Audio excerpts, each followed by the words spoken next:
Hello, all you wonderful people out there, and welcome to my Media Museum.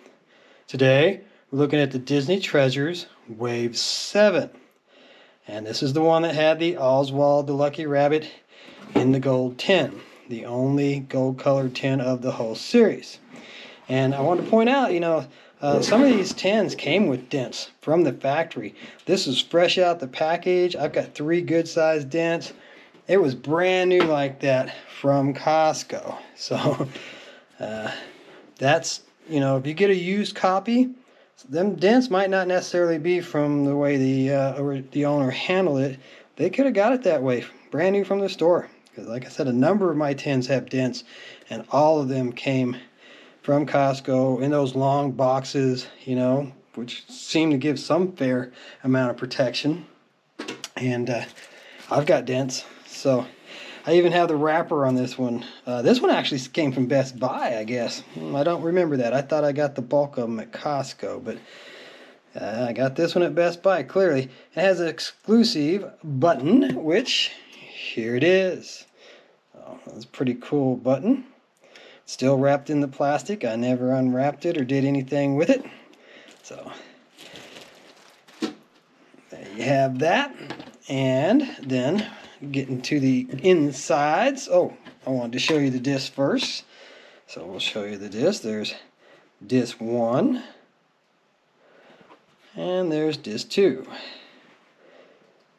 Pulled everything out trying to set it up here to make it easier, and then I might just mess up and forget to show some of it. So the insert card on this one's not as impressive as some of the other treasures. It's just got some sketch work.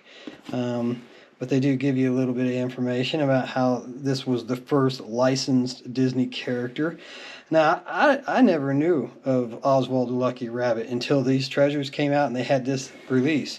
That was the first experience I had with Oswald, so a little bit surprising to me. But it is cool notice how you can see Walt and Mickey so much better on this gold one than you could on the silver ones. He really stands out here. So that's kind of cool for us to see. And it's got a different picture of Walt on the inside. And this one's interesting too, because in Wave 7, the other 2 titles only got 50,000 copies produced. But on Oswald, they did 120,000 copies. So that's kind of interesting as well. There were some different quantity runs on some of the different treasure waves, and I will point those out as we get to them, as we're going through the series. But most of the time, they had the same number of copies of each title in the wave printed. So, like I said, there were some exceptions. This was one of them. In Wave 8 and in Wave 9, they all had the same number printed. So it's interesting to note. The one that got the most printing of all of them was on the front lines, which is really surprising, maybe because the Gulf War was going on and they figured there'd be a lot more interest in that title because of it. But it is interesting to note that it got 250,000 copies printed, and it is the most printed of all the treasure titles. So, but anyways, a little more sketch work there. Oswald in a canoe. And here on the back you can see the Wave 7 here, where we've got Oswald, Disneyland Secrets, Stories and Magic, and Donald Duck Volume 3. And like I said, there were 50,000 copies of that Donald Duck Volume 3 made. We'll look at that when we get to the Donald Duck series. I'm going to do those separately. So we're going to look at the 2 today. But as the Donald Ducks went on, they printed less and less and less of them. So they get more and more expensive if you try to pick them up these days. And you can see I've got 69,955 out of 120, so I'm in the upper 50. So, slightly disappointing, but not a huge deal. I've got a copy of it and I'm happy. So the next title here that we're going to look at in the series is the Disneyland Secret Stories and Magic. And it also came from Best Buy, apparently. And, you know, I might have, because I picked up 2 copies of all these, the original ones for quite some time. It is entirely possible that, and we do have that. We are going to get to see that here in just a few.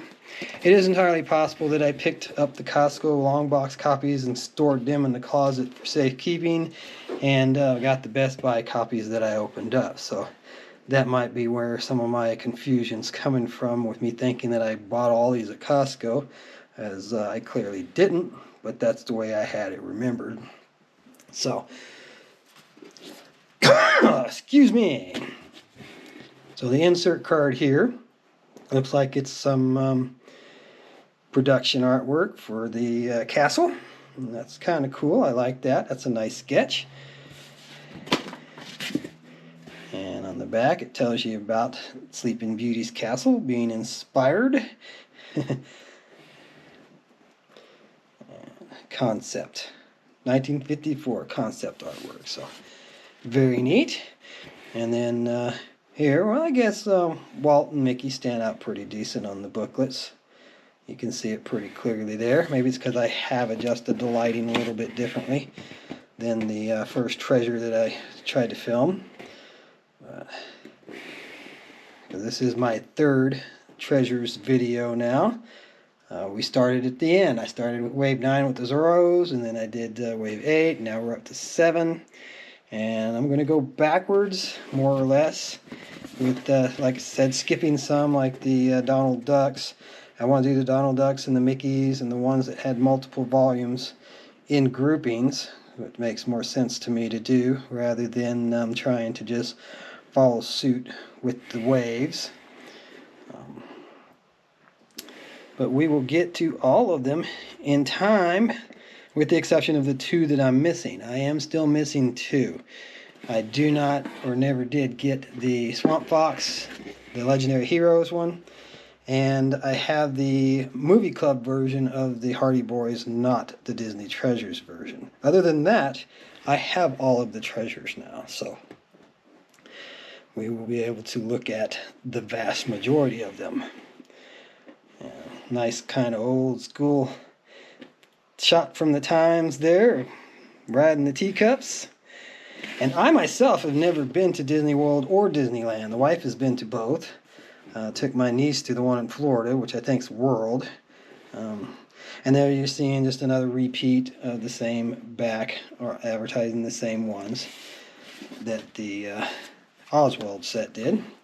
And then now we got a nice little reproduction of the coupon booklet that you would get if you went to Disneyland. And I don't want to mess my booklet up too much, so I'm not going to try get too aggressive here on flipping through the pages. I want to try and keep it as nice and as mint as possible. So it's interesting though how they did these coupons. And like I said, never having been there, it's a little odd to me, but yeah, for souvenir purposes only, not valid for theme park. No cash value. So, and all of them said that on the back. I didn't really notice that at first, but all of them say that on the back of them. Notice the E ones. And then at the very end, we've got all the adventures to be seen within the land. So, kind of cool, you know. And then we've got our handy dandy little certificate of authenticity here. And you'll see I got a really good number on this one. 14,245 out of 50. So that's in the lower 25%. So that's really nice. That's a good one. So there you have it. That's Wave 7, or at least the part of Wave 7 that we're going to look at today.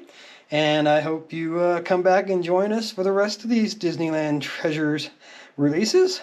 As I said, I've got almost all of them, so we'll get to see the vast majority of them over the next few episodes. Have a great day. Enjoy life as much as you can.